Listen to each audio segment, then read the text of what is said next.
Kahit pareho lang ang baon o sahod, parang mas kaunti na ang bibilin ngayon. Ang dating kasya sa 1,000, kulang na. Ito ang epekto ng inflasyon, ang patuloy na pagtataas ng presyo ng bilhin at serbisyo. Ngunit paano nga ba ito naaapektuhan ang ating pang-araw-araw na buhay at ang ekonomiya ng bansa?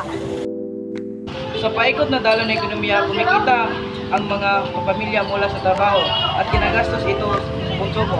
Ngunit kapag mataas ang inflasyon, bumababa ang tunay na halaga ng kita. Ibig sabihin, kahit may trabaho, mas kaunti ang nabibili. Dahil dito, nababawasan ang konsumo at import ng pamilya. Nagdudulot ng paghina ng pambansang kita.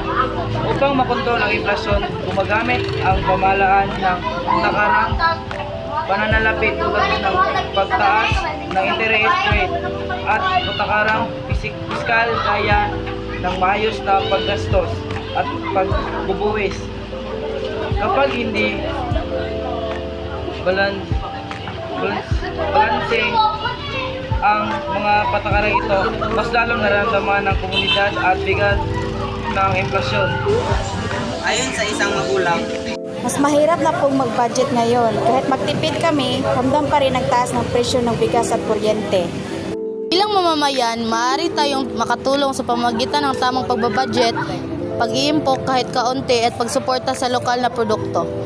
Mahalaga ring unawain ang mga patakaran ng pamahalaan dahil ang kaalaman ay susi sa matalinong desisyon.